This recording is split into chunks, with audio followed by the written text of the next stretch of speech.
Alright guys, so the next big match we got here is the AEW Women's Champion Hikaru Shida going up against Nyla Rose, who is now being backed by Vicky Guerrero, which again we remind you that shirt's available, guys. And yeah, to see what happened. And what can I say? It was an intense match. I was honestly very scared for Hikaru Shida because I thought, like, why would they bring back Nyla Rose and have Vicky in her corner if it's not like to win? And I was like, oh man, I don't want her to like lose the title to the same person that she just beat. And again, Nyla Rose is a powerhouse. It's a challenge, but no, it was a pretty good fight. I don't think. I mean, obviously Nyla Rose got to show off her strength here and there, but like Hikaru Shida wasn't so overwhelmed. It's just Hikaru Shida, like, she's more built. I wouldn't say she's like a big girl, but she's way more built than Riho. It feels like 1,000 times more believable that she can kick Nyla Rose's ass with speed and agility or whatever than anything Riho could do. Riho's like, I mean, just bitch slap her and that's it, right? But yeah, it was a good match. Of course, Vicky tried to interfere and it cost her. And yeah, didn't like Sheeta throw Nyla on top of Vicky or vice versa, some shit like that. That was pretty good. And yeah, Hikaru Shida retained. It was super awesome. I was like excited like hell. That was like my second big feel good moment of the match because favoritism aside, I understand that it's been a good run already, but I wasn't ready to see her drop the title, have it one more time. She even came out with all new gear and everything. It's like, come on, let her have the title a little while longer there. But yeah, fucking amazing match. And then we had a little segment at the end where Vicky chewed out Nyla Rose, and everyone's predicting, at least Chuck and I were thinking this is the moment that Nyla might turn face or something. But no, she just kind of sucked it up. So I guess it's going to be kind of like the whole Million Dollar Man Virgil thing, or like the Miz and Mizdow or whatever. That I guess she'll just suck it up for a couple episodes until she finally snaps or something. I mean, it was a decent match. I mean, it was kind of just like they seem to have a good formula where Sheeta can take the fight to her, and then in other parts of the match kind of be the obvious underdog. The Falcon Arrow off the top rope spot was kind of cringeworthy because I mean, I applaud Hikaru for being able to get her up, but wasn't able to fully turn her, and so the landing was a bit iffy. But luckily, neither of them are hurt. I thought the build could have been better. I just feel that Hikaru has kind of just been put on the back burner as champion because it's all about Brandy, and so all the challengers they can build up are all being fed to Brandy. So it's I'm kind of pissed about that, honestly, because Hikaru is the best thing going right now in their women's division. So, but hopefully with Allison Kay being around, hopefully they can kind of elevate Hikaru to the top spot, and because I just feel like that's where she should be at. But also, let me just take this moment too to appreciate the I believe it was like the Mega Man theme. Oh, that's right. Yeah, that's right. Yeah, like we were figuring that out, and so as a gaming geek myself, I wanted to just take a slight pay a slight homage to that. And then I like the spot at the end. Vicky's kind of because everybody wants to see Vicky get just absolutely just destroyed. Absolutely. And but they're gonna make us wait for that. They're gonna just keep building and building, and then Vicky's gonna do the I think it'll build with Vicky eventually just getting overconfident and slapping her, and then that's gonna trigger the beast. And I think they're prepping Nyla for either a face turn or just some sort of tweener turn. So I mean, we'll see where that goes. Yeah, no, it was a decent match, but like Hikaru is just on a freaking run. I just hope that they can just keep giving her challengers, because my fear is she's eventually going to run out of good ones. I know they have Britt, that they're going to be building back up for her, but it did what it needed to do for the time being. Yeah, this was one that I already know I predicted wrong. I really felt like with all the attention they've paid to having Vicky come in and everything, it felt like, to me, this was going to be the moment to switch it to Rose on account of, I think I even said pretty much, if they weren't going to do it, if they weren't going to pull the trigger, then what was kind of the point of the build on her and the angle and all that. But, I don't know everything. So that kind of took me by surprise. Obviously, they have a different story they want to tell with this. And, it sounds like the story of the match itself was more about Hikaru Shida coming back and, being able to use her speed and her guile, so to speak, to overpower or to compensate for the overpowering dominance of Nyla Rose. But see, like I said, thanks to Johnny, in my head now, thanks to Johnny after the last podcast, I'm calling her Hikaru Shira, the Princess of Power, thanks to that gaffe. That's who she is in my head. So this would be a good time to flip that gimmick over too, brother. But yeah, sounds interesting. Shira, Definitely did. Shira. Da-da-da-da-da-da-da-da. Yeah, it didn't go the way I thought it would, but that's good sometimes. I remember when she won, my brother texted me, Hikaru Shira! Oh, yup. They should flip it. I'm more... I'll get back to this later, but my big thing is the same thing I said the last pay-per-view, and it's literally just as simple as this: like who's left? You know what I mean? Like it's like she's fought all the top people, and she's beaten all the top people. So it's like who? Like it's sad because it's like it's not sad that she's the champion. I'm glad she's the champion. It's more of like I see it as like everyone else has made that major criticism. Even Tony Khan, surprisingly, said it at the press conference. It's like, yeah, I'll admit that we've been kind of lackluster on the women's division. I'm like, kind of? Dude, imagine this. Imagine this, though. Imagine if Hikaru Shida just defeated, XYZ and whatever, and she's still the champion, when all of a sudden fucking Tessa Blanchard comes in and just destroys her, just like wrecks her like a squash. I would be so happy. I would be legitimately ecstatic. And I mean, coincidentally, she's training again. She's posted on Instagram. She's hitting the weight. She's training again, so... She's getting tougher again, yeah. Her and her husband, because her husband also left Ring of Honor, so he's done with Impact too, so his contract's up. So I'm curious to see what they're going to do with her. But my point of it is, the thing that got me kind of like, I was kind of like, with the match, I was just kind of like, it's all right. Like, I was just kind of like, Like, it didn't feel like a main event, or like for a women, like the championship match. It felt like it could have just been on Dynamite. Yeah, it felt lackluster, like really lackluster. Like, oh, okay, I guess, all right. Like, it's kind of like you could see it coming from a mile away, the way that was going.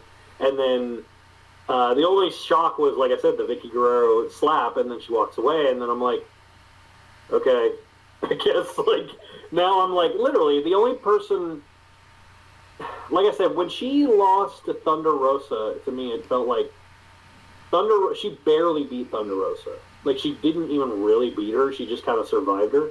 And then with Nyla, now, like I said, it's like I said before in the last podcast, I said, who can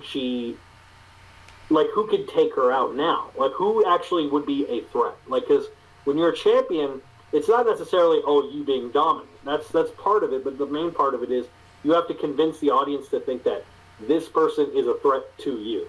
So it's like, who at this point is a threat to Shida anymore? You know what I mean? Like, I see it like that. It's like anybody that they kind of look like that they can possibly build up to be like a threat, they eventually just feed the Brandy. And so Brandy's like the cutoff for anybody that they're trying to build up. Big Swole they kind of were building up for a bit, and then they had her lose or whatever, and they never really built her back up. Yeah. Britt, I don't know what's taking them so long to really get her back in the game. If you're going to have her be your top heel, then conventional wisdom would be to go ahead and put that belt on her and have Hikaru chase. Having a face being such a long-term champion, I just think eventually it's just going to make people stop caring about that belt. Exactly. That's what irritates me so much about their women's division is that, like, it's obvious that they don't care. So right. Why should I? You know what I mean? Like, it's kind of to that point. Honestly, and here's my criticism with the division, and this is, I'm not bashing Kenny, but it's obvious he's got a very, he's got a bias towards his Joshi girls. It was evident with Riho, Hikaru being somebody he dated or was rumored to have dated. But you got like somebody like Anna Jay who's really catching fire right now, and they're not really doing much to elevate her. I mean, they've got her in this weird feud with Brandy that seems to be mostly on Dynamite, but go ahead and strap a rocket to her because I mean, for being so new to the game, I mean she's got it. You got Britt, who's a great heel right now, but really is starting to flame out because she's not really progressing in that character any. So really, they're just cutting the legs out of underneath any of these girls that really could catch fire, and. But I think it just boils down to, Kenny's bias towards, girls from Japan. And maybe if eventually I think Tony's going to take over the booking of the woman as well. And I think then at that point, hopefully you'll see a change. I really, like I said, and it's not just because I think she's one of the best women's wrestlers.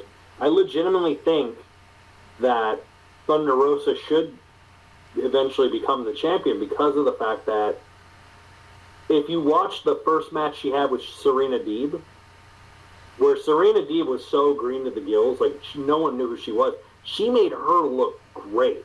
Like she made her look fantastic. And that's what a champion should do. A champion isn't just I'm going to go in there, hit a couple moves and win. That's easy shit. That's Goldberg shit. Like you have to actually make the person look like a legitimate threat, so that way the audience go, oh, this could be a good match. Like, that's kind of what you have to do when you're a champion. I was going to say that's the difference to kind of pin on what you said and expand on that. That's the difference between what you call Goldberg shit and Hogan shit. Because for as many knocks as people take on Hogan, when he was on top of the WWF, everybody he wrestled came out looking way better than they went in and ended up making a lot more money, even though they lost.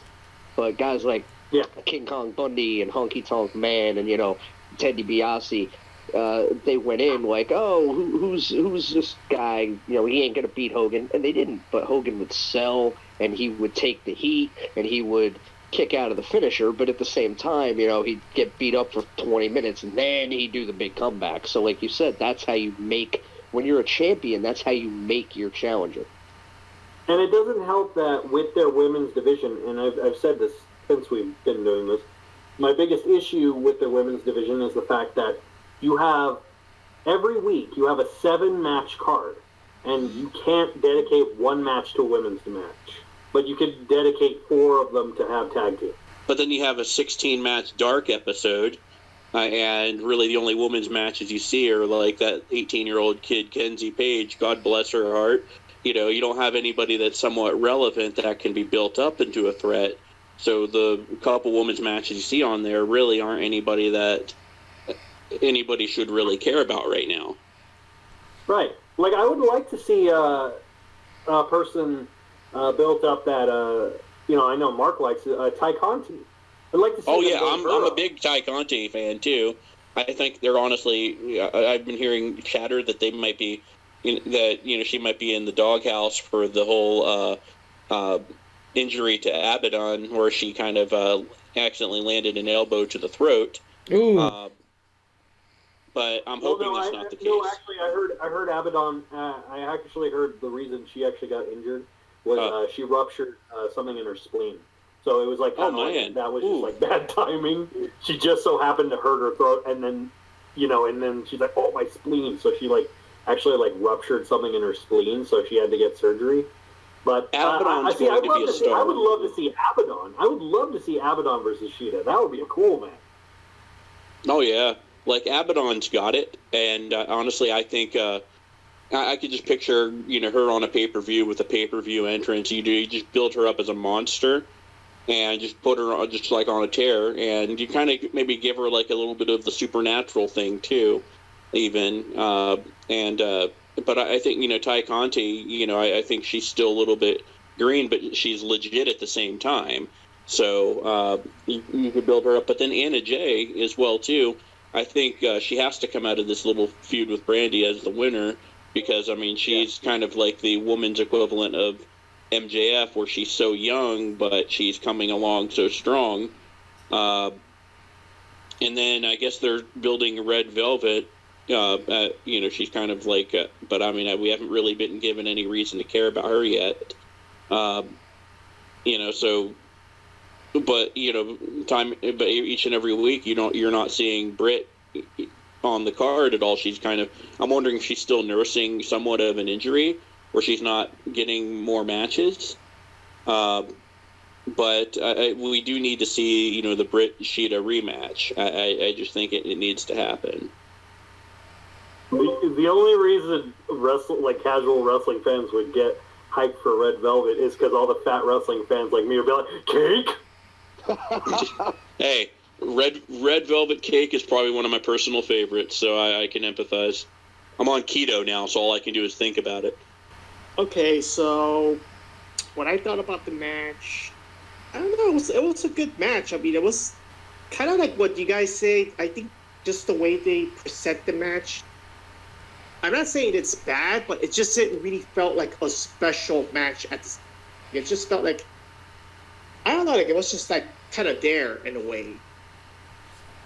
Not negating the fact that, both of these female wrestlers are very talented, and especially, Hikaru Shida, it was a good win and everything, but it's just there wasn't a lot of build to it. The presentation was a little off. Exactly, because most of these matches, they have the build up, they have the drama, the this and that, and it makes you, okay, I want to watch this match. And this match, I just didn't really felt that. But it was a really good match. It just didn't have that it factor. No oomph. It had no oomph. Yeah, it had no oomph to it. Yeah, I felt the same way. I was like, come on. And sometimes the build makes the match. Or at least really kind of puts it over even more. For as much as certain matches deliver, sometimes if you watch a match without the pre-show package, sometimes you lose some of the shine to it. Imagine watching Roddy Piper versus Bret Hart from WrestleMania 8. It's a great match, but imagine watching it without the promo right before they went out there. I would have had you. No, you wouldn't have. That, and the 3 months beforehand. The build sometimes frames the entire match. And without that, I think sometimes you lose a little something. You can still have a great match, but yeah, I think you get what I'm saying. I believe it was pretty much almost everyone. Wait, hang on. Oh, no, I was wrong. So me and DJF thought Nyla was going to win. So Mark, Johnny, and Ricky, you all got a point. But I'm still angry. Ricky, tell me you're not irritated that my whole prediction of Saul Guerrero didn't come true. I would have loved that. Because I had predicted in the previous podcast that this was actually a backdoor for Saul Guerrero, considering she did the commentary for the women's tag team tournament, and she is a multi-time champion, so it would actually be an elevation to add her to the women's roster. But I'm really bad that didn't happen. It's just like what I think I said that day. I think sometimes, you put a lot more thought into the booking of AEW than the people booking AEW. to be blunt. I mean, not to be mean. I believe No. that. I think, you cover angles in your predictions and things that I don't think they even think about.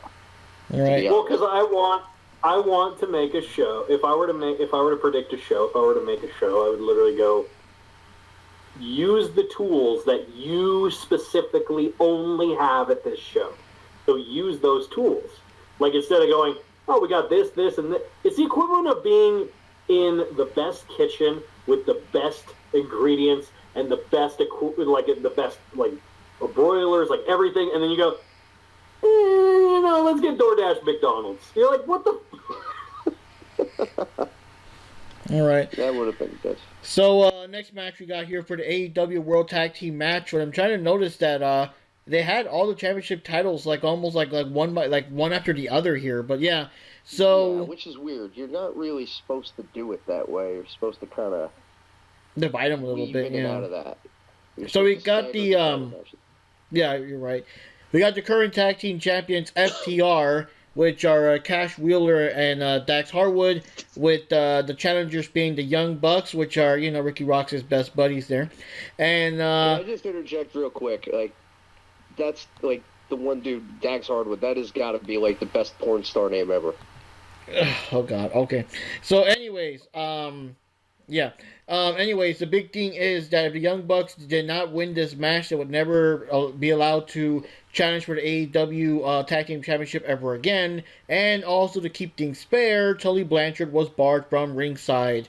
And yeah, I'll leave the play-by-play to Jack. I'll say it's an interesting match, and the FTR guys did kind of keep the flippy shit from getting too out of hand, but I think at that point I was kind of more into my beer, and I mean it was a good match, but the Young Bucks are the Young Bucks. You know what's surprising? They really didn't do that many super kicks. That was a big shock. The majority of the match, really I want to say the first third of the match was mostly them targeting Matt's injured leg, because as they've already established, Matt Jackson has an ACL and an MCL tear, and he has what do they call it? They call it in the NFL. They actually call it a time bomb injury. So it's basically only a matter of time before his leg goes. I'm like, oh, so they were targeting that leg, and they just basically kept targeting it for a long time. Did dragon screws, did leg locks, pretty much everything. Isolated Nick. Nick did a couple attacks here and there. Let's see. Wheeler distracted Nick at one point, preventing the tag. Matt finally made the tag to Nick. Nick exploded in the ring, hitting, building up the pace. And then the champions, halted it and just beat the crap with a blind tag. They just, they did their best to just knife check just everything they did, just chop, hitting the knee. They literally made we need to destroy Matt's knee. Apparently, what was so cool about the one thing I did like that was simultaneously a good and also kind of a lame thing about the match was both teams kept pulling out moves from other famous tag teams, which I wouldn't have cared so much if they weren't so back-to-back to do that. You know what I mean? They did it one after the other. First FTR hit the Steiner Brothers Bulldog finisher, and then at some point, and then right after that, the Bucks hit a 3D, and then shortly after that, FTR hit a heart attack. When I'm just like, man. and then of course, then the Young Bucks did the Twist of Fate Swanton Bomb combo, and I'm like, is someone playing UK? What is going on? Are you telling me, Jack, that something about a Young Bucks match was contrived? Is that what you're really trying to tell me? I know. It's hard to believe. It's hard to believe. You might need to hold your seat down for this. I know it's hard to imagine, but yeah, it was a little bit contrived. But at the end of the thing, at the end of the succession of tag team moves, it actually started building up better after that point. At one point, Matt I don't know if he did this intentionally, but he hit Nick, or Harwood hit Nick with a power bomb, and then Matt at some point hit Dax, and he cut his hand. He cut his hand and like sliced like right between where the fingers and the ring finger, the pinky and the. Yeah, I was wondering about that because I saw that cut and I'm like, when the fuck did that happen? And it was like bleeding a lot. He actually had to roll out of the ring after he tagged. After he tagged Harwood in, and literally the doctor basically like duct taped his hand, which I was like, man, he could literally have like a broken neck, and that same doc is the same one that, the Matt Hardy match. So he literally would be like, "Hey, you're fine. Just a couple time, baby Tylenol, you'll be fine." But he basically duct taped. He was like, it looked at first. At first I thought it was, it looked like it could have been athletic tape, but to me it honestly looked like masking tape. It kind of looked more like masking tape, and he put it around his fingers. And, then they ended up going back and forth, had a good back and forth. They had some really interesting things. They hit the BT. Then Matt grabbed his injured hand and split the fingers, and then, it started bleeding again. And then Nick, he set up, so Matt and him hit the BTE trigger, and then Wheeler rolled out, broke up the pin. So that was like a big, oh my god, they kicked out their finisher. And then, let's see, it was pretty, like I said, they did the power bomb, they did the ringside table they hit the power bomb on the ringside table. They did a spike pile driver. The FTR did a spike pile driver. And just as he hit it, literally Matt draped his foot right on the rope. So it was like they really gave their all in this match. Really busted each other up, and then they just, after that, they get frustrated and they just start targeting the crap out of Matt's leg, and they're trying to force a submission. Let's see, he attempted to wipe him out. He whipped the Young Bucks, deliver a 450 splash to Harwood for a 2 count, and then moments later got Cash's failed roll up, then hit him with a super kick. They hit them both with a super kick party, and that's how they won. So it was really like a back and forth, nonstop, move to move to move to move. There was very little breathing room. Well, for me, I'm pretty sure you know how I feel about the Bucks, so don't need to go retread too much of that ground. What was most interesting to me, or I don't want to say interesting, amusing to me, was after the victory when the Bucks were celebrating and they were talking to someone on that old internet machine, and they were talking about how this is the greatest moment of our careers, this is such a triumph, and to work so hard and to overcome an injury and to win these titles, this is the highest point of our career. And then all the people commenting on the article are taking the piss out of it. It was like, guys, that moment where I booked myself to win the tag team titles after overcoming an injury was the greatest moment of my career. I can't believe I was able to overcome such adversity and book myself to win this title. That was my favorite part. That was great. But no, nothing against the match, just saying. No, I do think it was honestly though, I think it was most likely match of the night. I think everyone agreed it was probably match of the night. And credit for working through what apparently is such a legit and dangerous injury. So, I'm taking the piss, but nothing, no disrespect there either. What were your thoughts, Chuck? You're probably more invested in that because I could barely tell the guys apart. We had the Princess Luna Young Buck and the Princess Celestia Young Buck. The one's so white and the other one's so dark. Yeah, the hairline. Honestly, Nick's going to be Hogan probably in about another 10, 15 years. Or kind of going to look like Robert Gibson. But no, this match gave me such a throwback vibe to DIY versus, well, the Revival then in NXT TakeOver Toronto. I mean, in terms of just back and forth. I mean, the match was a bit shorter. I mean, it wasn't just a long epic. I mean, but it was a great match. I mean, Psychology just. I mean, you as you would expect. So anybody that says the Young Bucks. I know that's the main joke with them is they don't do Psychology. But I mean, it was evident in this match. But I mean, I would have.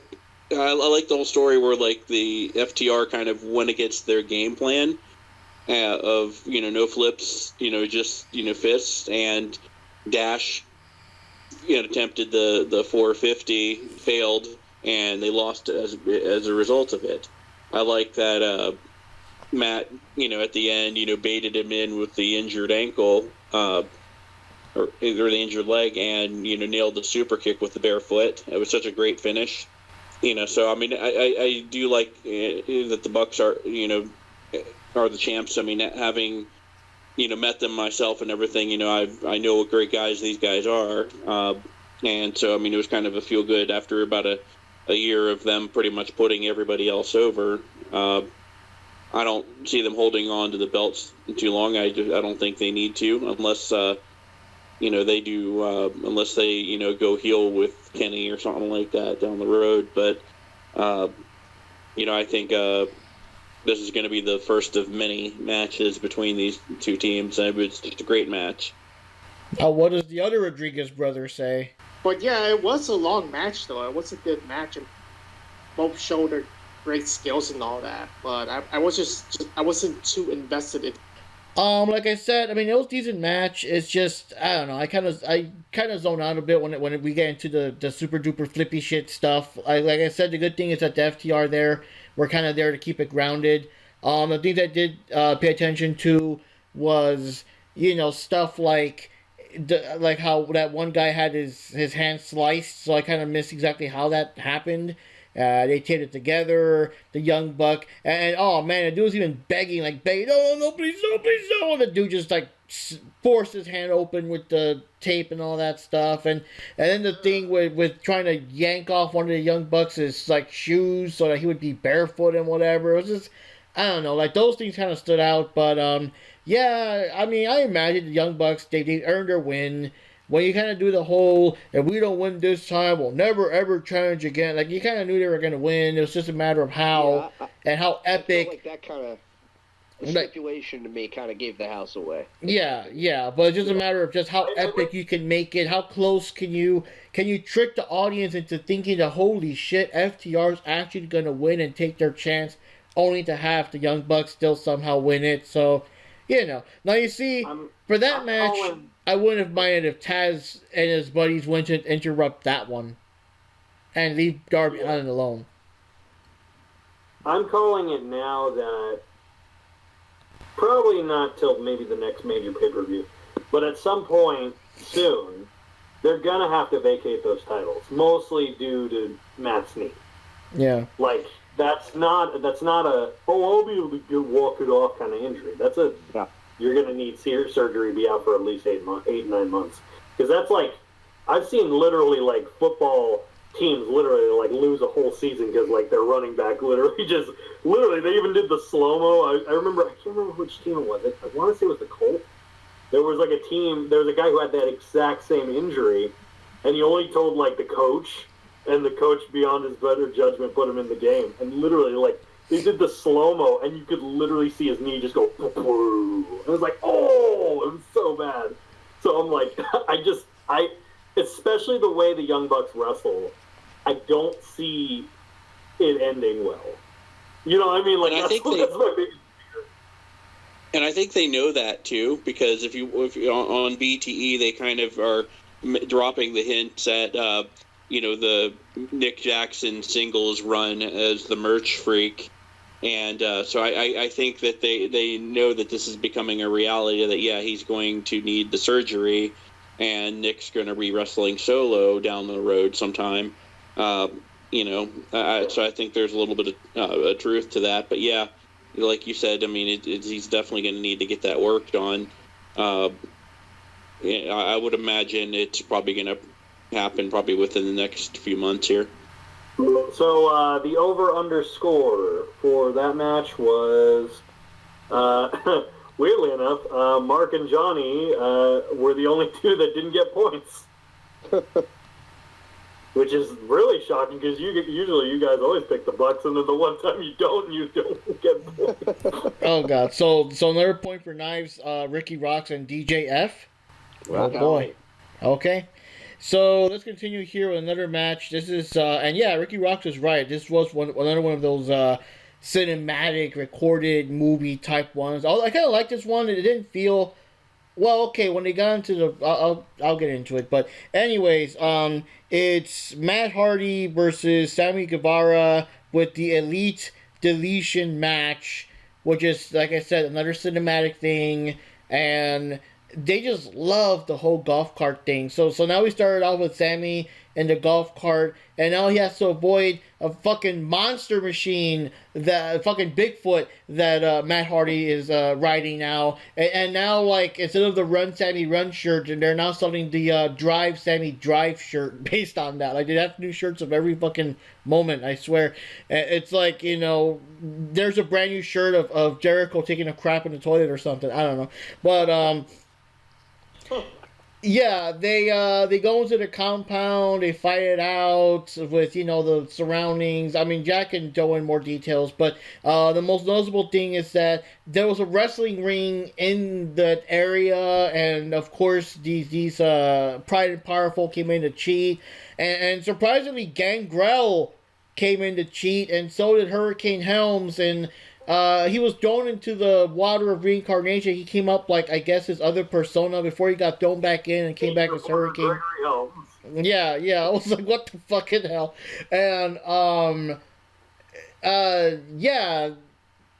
In the end, they went to, like, I guess this garage shed thing. So once he closed the garage door, that kind of kept everyone else out. So it was back to just Matt and Sammy with another wrestling ring in there, because obviously there's like a shitload of wrestling rings in the Harvey compound, and in the end, like, they beat each other up with, like, you know, I don't know, weapons or whatever the fuck, I forgot. But the main thing is they really had to go there, and they really had to end it in a super, you know, bloody fashion where they throw each other out of the ring and fall through a table, and while Guevara's down, they have what's his face, Matt Hardy pick up a steel chair, and, you know, it's trick photography and blah blah blah, but it's like, you know, if we go into kayfabe, that magic world of kayfabe, he basically bashed his head open bloody with the chair, and I mean, he basically left Sammy half dead or paraplegic or something. Like the way they actually made his leg twitch after that sold it for me, even though, you know, it's whatever, but, like, damn, dude. Holy shit. And they just put him in a dumpster thing and let it drive off, and damn. Like, damn, man, yeah. Hardy, you nasty.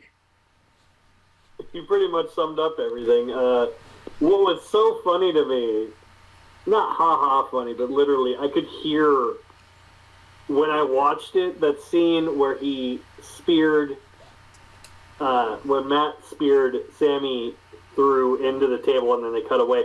I literally could hear Ricky go, "Did you learn nothing?" Like, I was thinking that too. I was literally thinking about that, but then I was thinking of that SpongeBob meme. It was like, "How many times do we have to teach you this lesson, old man?" Like, that's what I felt. That's what I felt like. I'm like, dude, come on, man. You isn't that what got you injured in the first place? But then, no, it was really cool to see Gangrel. I liked seeing Gangrel again. I'm like, because he did that throwback where he's like, "Remember me? I started your career." It's like, well, he's not wrong. They did start with the Brood, so it was kind of cool to see that. Plus, Gregory Helms is kind of fun. I think this was more of just like a fun match. I think that was the best way to describe it. It was just a funny match. Like, it wasn't meant to be taken seriously, and it was fine for what it was. It was interesting. And I'll say, you know, I'm sure they're a lot of fun to do. I'm sure these cinematic matches are a lot of fun to do. Like, I wouldn't, to be perfectly honest, I wouldn't mind doing one. They're not my favorite thing to watch because, I mean, it's like I said, if you can't present something compelling when you have a week to film it and 20 cameras to do angles and you can do reshoots and you can add sound effects, if you can't create a compelling scenario out of that, then you need a better production crew, something. Like, people jizz their pants over the Boneyard match, and I get that, and it was a fun watch, but it was like, look what went into it. If you can't make a compelling television situation out of those resources, then you all need to be fired.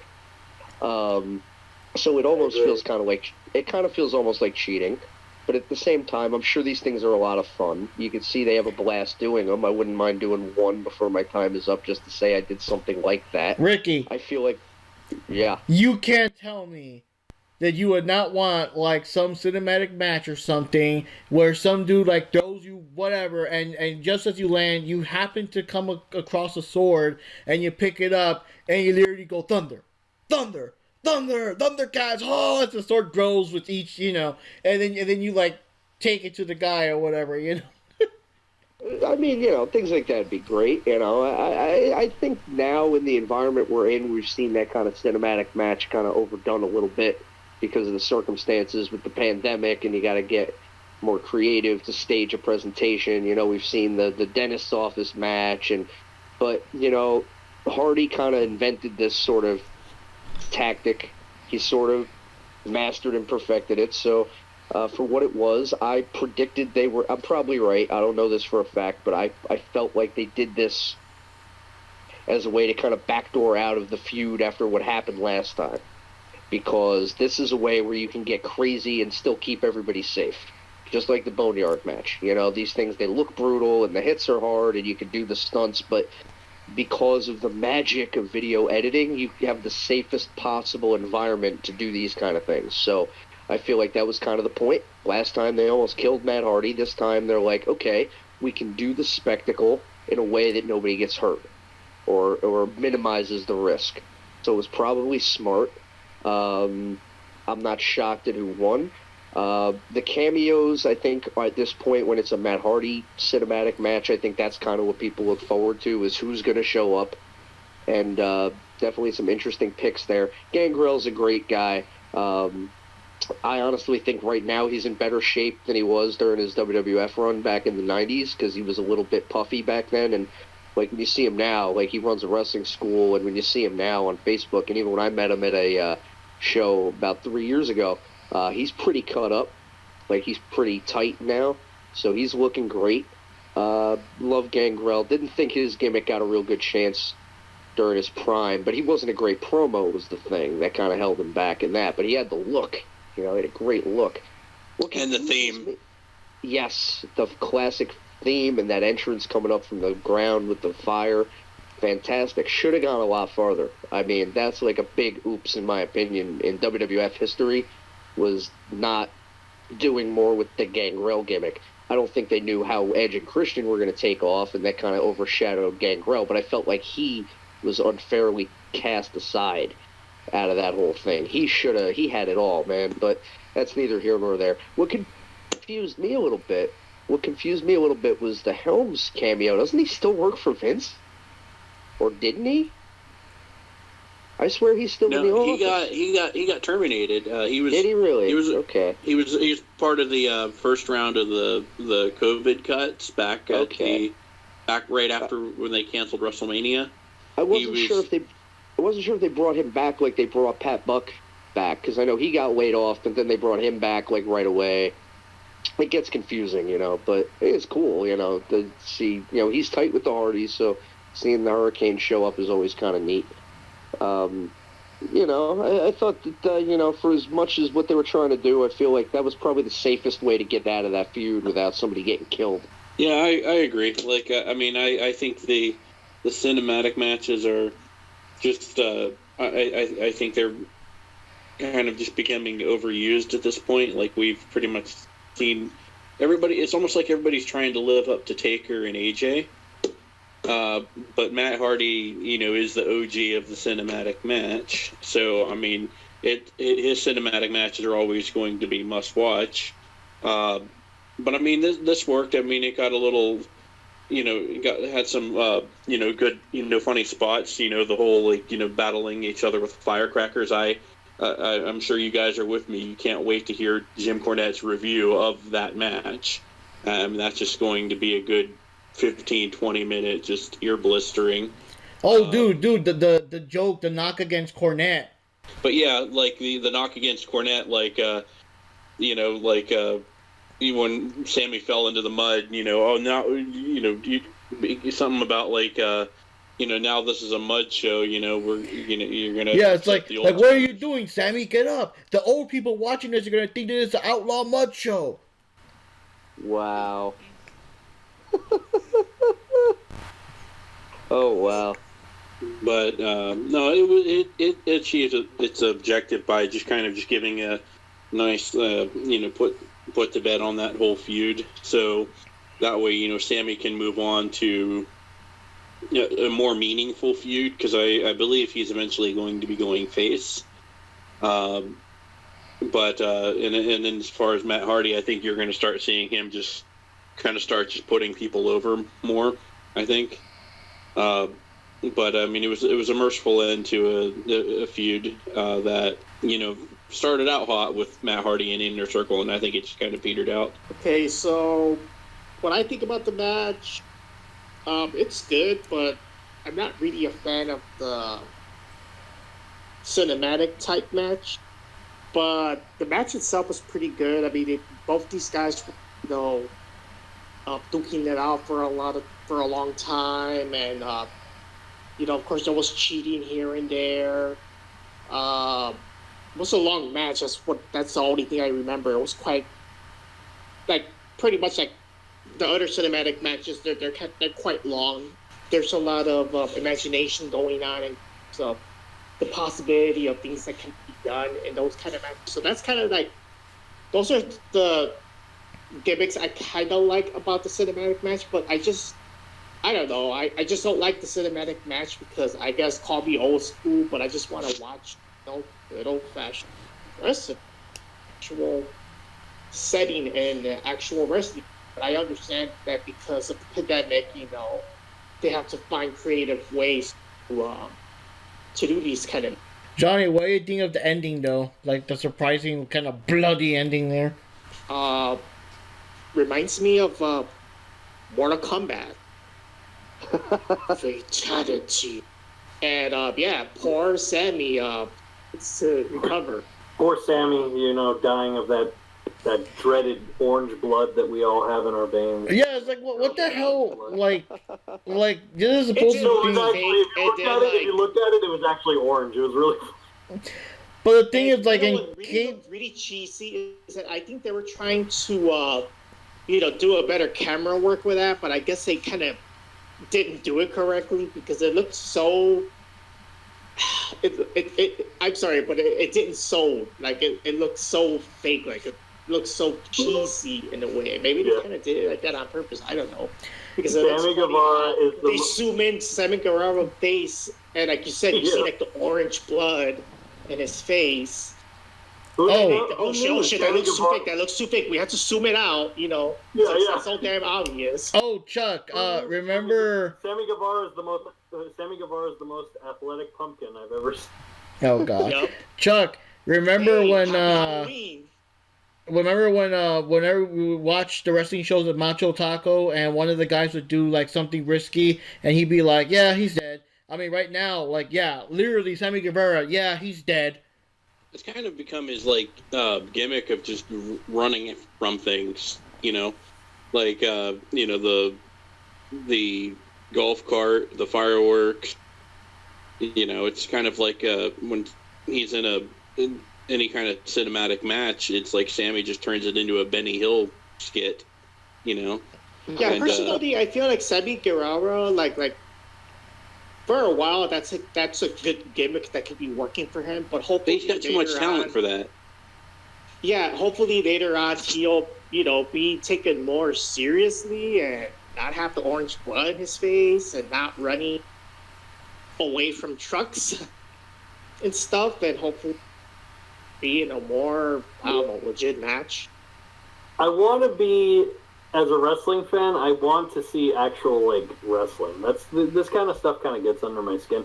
I don't mind it with too much with Hardy because he's a comedy character. I get it, but it does kind of suck for Sammy because he is actually a really good wrestler. He's very talented.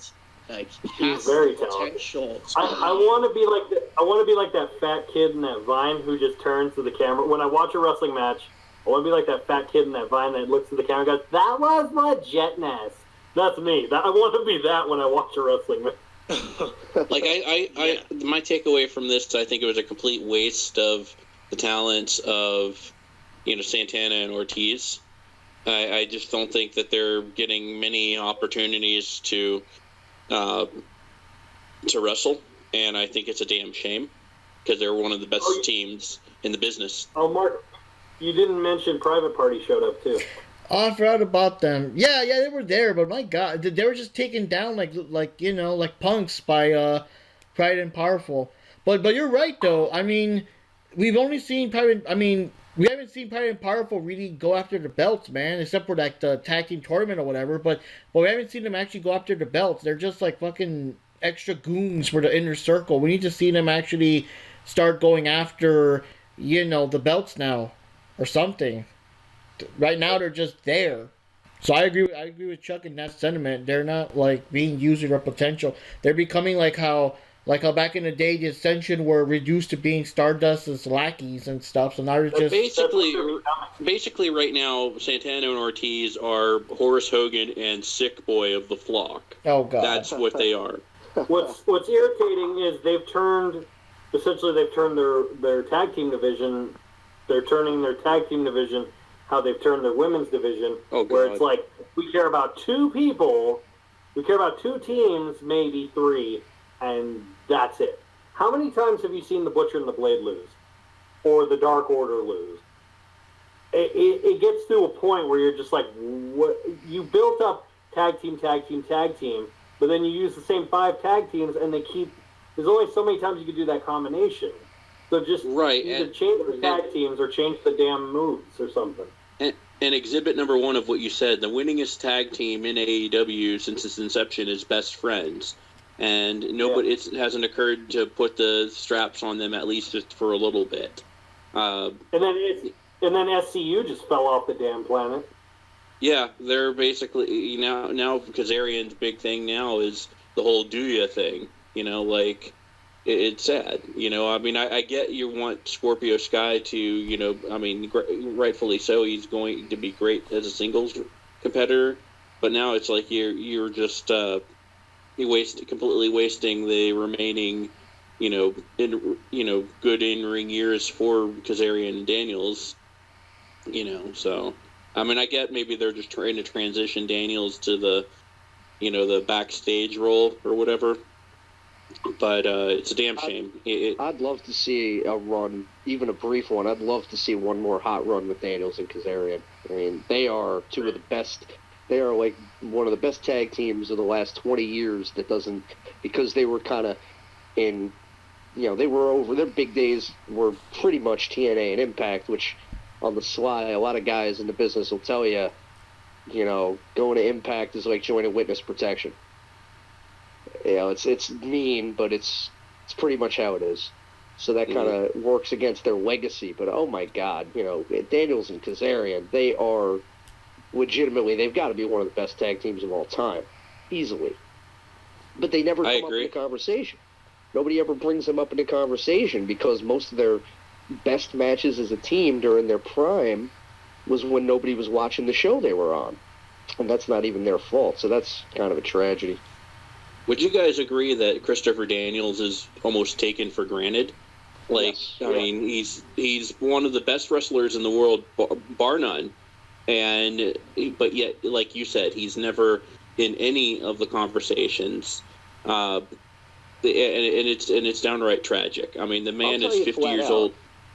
Aside from his age, the thing is simply that me and him are the same height, pretty much. That's the problem. Like, if he was, 4 inches taller, forget about it. I'm 5'9" with my boots on, and me and him are about the same height. When I met him for the first time and I leaned in and gave him a hug, I was like, I couldn't believe I'm almost bigger than this guy. and he's jacked. Like he's getting older now, so some of the spots on his body are not as tight as they used to be. But he's always been in great shape. He can move. He can do anything. Like he'd work the same show as Daniels, and then he'd come out later as Curryman, or vice versa. And he's an amazing promo. He's an amazing guy. Like, he's just a great guy. And one of the things that make me sad, I feel like Kazarian's even more overlooked than Daniels, because Daniels has a little bit higher profile, but they're both great. They're both great, great, great people. Like, I really can't put over how awesome they are when you get to chill and hang out with them and have conversations and this and that. Those guys are two of the best of our modern generation. They're never, ever going to get the respect they deserve. It's a shame. It's kind of, I think a lot of people are starting to see the writing on the wall that I've kind of been seeing for a while, and it feels like, and I hate saying this, but it feels like the booking that they're doing in AEW is falling close to how Vince is. Because Vince has from what I can gather, this is how Vince books. Vince books, imagine you're in a casino, and you put $20 in a row of slot machines. And then you pull each of the levers while running, and then you don't even watch it, and you go to the buffet. That is how Vince books. And it seems like they're doing that a lot with the tag team division and with the women's division. In fact, the only one I think, actually, weirdly enough, I think the only championship they've actually booked competently, to be honest with you, is probably the TNT title. And that's only because, it's got the name of the freaking network on the front. So what's the over-under on that one? Because I think we could go over the tag team stuff for days here, but what's the over-under on this match? The over-under was just you and Johnny. Yeah. Oh, sorry, you and Rikki. You and Rikki are the only ones that thought Matt Hardy was going to win. Wow. Yeah, I said basically Matt needed the win because he's kind of been the beaten dog since coming in. I mentioned how when they bring in the WWE guys, they tend to showcase them really quickly up front, and then they kind of flounder. Like, what's Matt Cardona been up to on a big scale, They brought him in, and he was hot for the first week. I mean, that's the thing. Matt, I understood what DJF said about long-term Sammy Guevara needed the win more. But I looked at it from the point of view as if Matt doesn't go over here, what the hell did they bring him in for? Especially in his kind of match, a cinematic match. So, to me, Matt going over here made sense. Glad to see I was right. Yeah.